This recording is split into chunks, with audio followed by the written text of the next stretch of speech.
Hey everyone, and welcome back to House of Mystery. Thank you again for joining us. As always, we are grateful to have you and hope that you will enjoy the video today.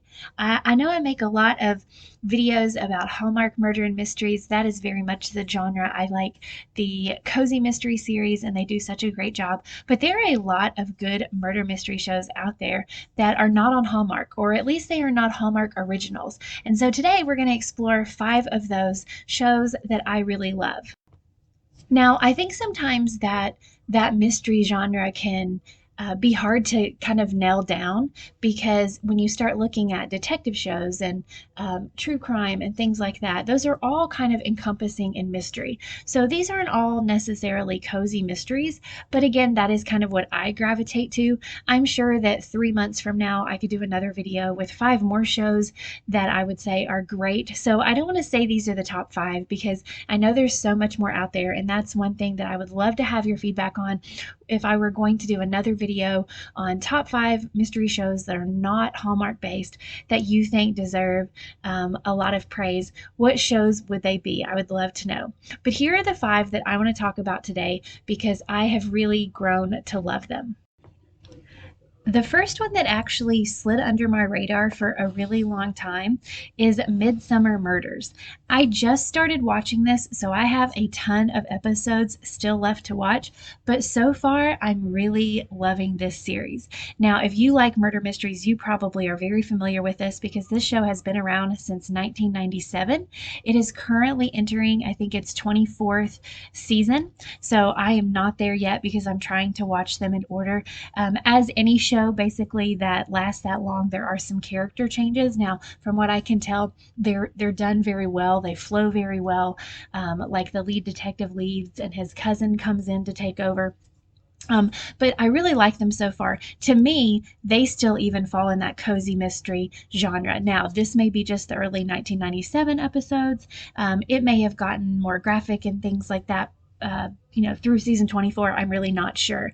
If you know, please leave that in the comments so people kind of know what they're getting into. But I really like it, and it's like I'm sitting down to watch a movie because at least the episodes that I have watched, they're about an hour and a half long. So I really appreciate that as well. This is a British show, and according to Google users, 91% of people like this show. So the fact that it has such a high rating and the fact that it has so many seasons, I think speaks volumes of the quality this show must be.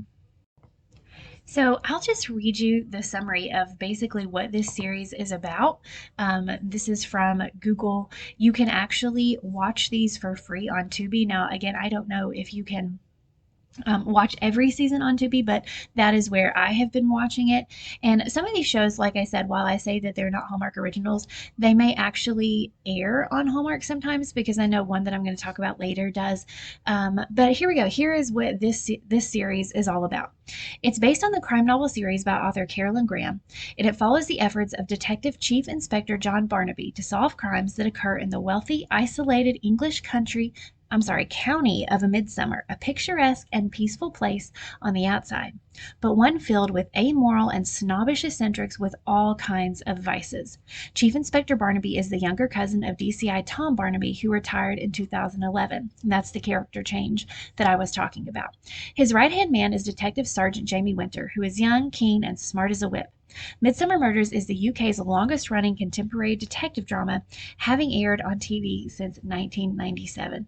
So again, I definitely think this one is worth checking out. Let me know what you think, but it's been around for a long time, and anytime you look up like rank murder mystery TV shows, this show is inevitably going to be on there.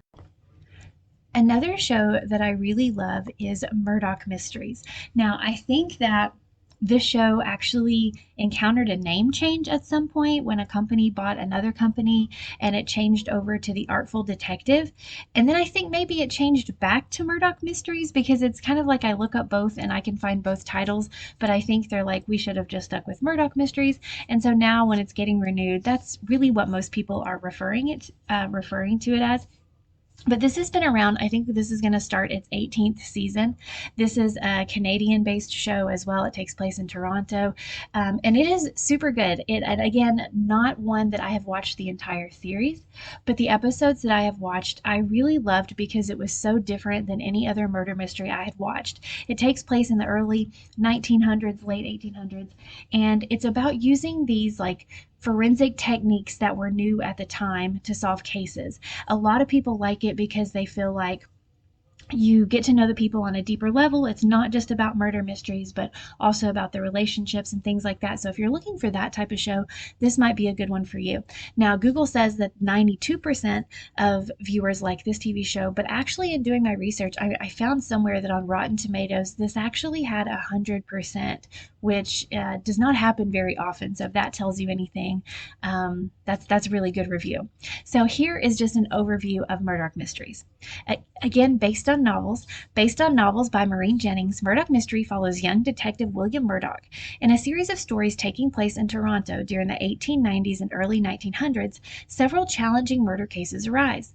Murdoch uses up-and-coming forensic techniques and an unconventional approach, which often elicits skepticism from his fellow officers and his boss. Coroner Julie Ogden becomes Murdoch's number one ally, and they make a top-notch team. But he must struggle against tradition and prejudice to solve some of the city's most gruesome murders. And so it's interesting as you watch because we know these techniques and that they work now, and to see him being met with skepticism then. It's just kind of cool, the whole setting and the whole idea of it. So this one is definitely different, and I think you should check it out. So the third one has become very near and dear to my heart because I've been looking for a new series and I really found it in this. I've actually already done several videos and another one's about to come out for me from season 2 that I just binge watched, but that one is Only Murders in the Building. This one probably could not be considered a cozy crime or a cozy mystery just because usually there's mild profanity and you don't see a whole lot of maybe the murder and gore and blood and things like that. And while that's not super heavy, the profanity in this one is just a little bit. But I love it because for so many reasons. And please check out my other videos. I go through each season and tell you, what I love about it. But this was also very, very different to me. It's so comedic, but then still focused on a murder mystery. And I love that element, which doesn't always come in the cozy mystery or Hallmark genre. They're not really like heavy on the comedy. And that's not really even my thing. Comedy isn't my thing, but I love how it is intertwined in this. So on Google, it says that 89% like this TV show. However, Rotten Tomatoes gives it a 97%. I know that Hulu just started airing season 4. I think there are 2 or 3 episodes out so far, and they come on every Tuesday night. Instead of being released a season at a time, it is just one episode per week. But it's really good. The cast, the guest stars, it's all just fabulous and different from what I normally gravitate to, but it's fantastic. So here is kind of a synopsis of this show. 3 strangers, and of course we have Selena Gomez, Martin Short, and Steve Martin. They're fabulous. They share an obsession with true crime and suddenly find themselves wrapped up in one. When a grisly death occurs inside their exclusive Upper West Side apartment building, the trio suspects murder and employs their precise knowledge of true crime to investigate the truth. Perhaps even more explosive are the lies they tell one another. Soon the endangered trio comes to realize a killer might be living among them as they race to decipher the mounting clues before it's too late. And that is mostly going to be season 1, but every season plays off that. Of course, they continue to have yet another murder in the building in season 2. And it is, again, it's worth watching for the cast alone, if nothing else, but they do a really good job with the murder plot too. Now, the next show is one of my all-time favorite shows ever, and I have watched this entire season. There are 8 seasons, and then there's actually a movie that they made not too long ago, but I have watched and rewatched this so much. But that is Monk, starring Tony Shalhoub. Again, a fabulous show. There is also comedy interwoven in the elements here. You have such a great cast that plays so well off of each other. It really is just such as feel good as a murder mystery can get. it is that. And Tony Shalhoub won Emmys for this role. He does a phenomenal job, and it is one that I cannot recommend enough. And it is. I don't know that it would fall in that cozy mystery, but it is not gruesome. There's not a lot of profanity. It aired on USA for a long time. I think the last series was in 2000, or the last season was in 2008. So it's like that early 2000s vibe. But it is phenomenal. And again, just I can't say enough good things about this. And I think it's so underrated. I think Rotten Tomatoes has it at like an 89%. Google has it as a 93% liking this TV show. But to me, it's 100 out of 100. Of course, some episodes are better than others. But it's so good. And the humor in it is not that slapstick type of humor, although sometimes I guess that is in there. But sometimes Monk's humor is just such a dry humor. And I guess I just really like that sort of thing. But here's a little bit of a synopsis for Monk. After the unsolved murder of his wife, Adrian Monk develops obsessive compulsive disorder, which includes terrors of germs and contaminations. His condition cost him his job as a prominent homicide detective in the San Francisco Police Department, but he continues to solve crimes with the help of his assistant and his former boss. So I feel like that really doesn't do it justice. So basically, he is contracted through the San Francisco Police Department because they still really need him. They just can't put him on the actual force because of like his mental health condition after his wife dies. And it causes him, and he was like this like before he met his wife, but not quite as bad. It causes all of those when she dies, those OCD compulsive things to come back, and him just trying to figure out crimes because he wants everything to be just perfect all the time. And when there's a murder, things aren't perfect and something's out of place somewhere, and nobody else is able to find it quite like Monk. But this is one that I feel like a lot of people maybe aren't as aware of, and it definitely to me is underrated, but absolutely fabulous. Can't say enough good things. There are also some books that were written after the series came out that follow Monk. I don't think it's an incredibly long book series. I think that they started to change some of like where the characters were and things like that. So I don't know how many there are, but I did read some of them and they were actually very good. And then speaking of shows that later had books, how can you mention a list of murder mystery shows and not talk about Murder, She Wrote?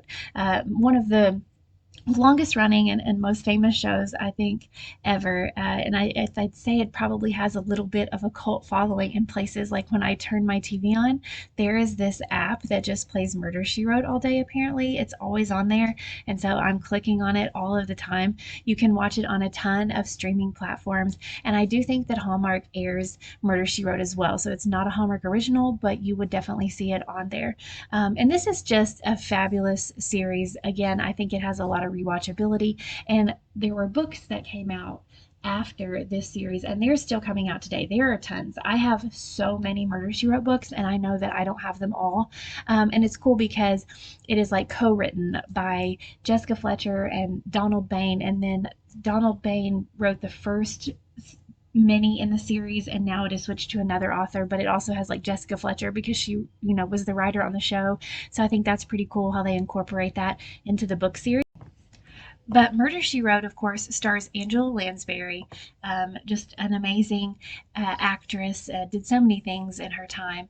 And 90% of Google users liked this show. And I think on Rotten Tomatoes, it had a really good review as well. And this has lasted, I believe, from 1984-85 to 96-97. And so there were so many seasons of this, and we have the cozy town of Cabot Cove. I don't think as far as TV shows go, you have any more of a cozy mystery than this. Of course, she jets off to certain places in certain episodes, and several seasons are set in New York when she's, there as part of her profession.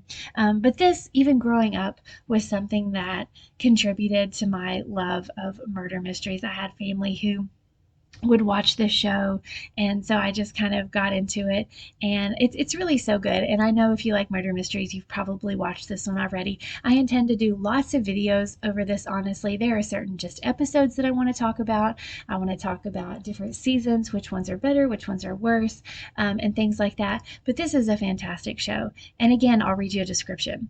Mystery writer and amateur detective Jessica Fletcher, a down-to-earth middle-aged widow, ferrets out the criminals in idyllic Cabot Cove, Maine, Maine, which apparently is the murder capital of the United States for the show's 12-season run. Though while traveling, she uncovers a fair number of killers as well. You have a lot of good characters that go along with this series and kind of evolve, and it's just an overall great show. And if you love murder mysteries, to me this is one it's really easy to put on like before I go to bed, and just kind of chill out and watch it. And it's old school, you know, if you like the 80s 90s type vibe of TV shows, then this show is definitely that. So again, I know there are so many more shows out there, and I will probably end up doing videos on them. And I know I haven't seen them all, so I would love to hear from you. And again, if you've made it to this point, thank you so much. Please like, subscribe, comment. Thank you so much for supporting the channel. Let me know if there's anything in particular that you would like to hear about. I just can't wait for the next video. I can't wait for your feedback. Thank you again, and as always, stay mysterious.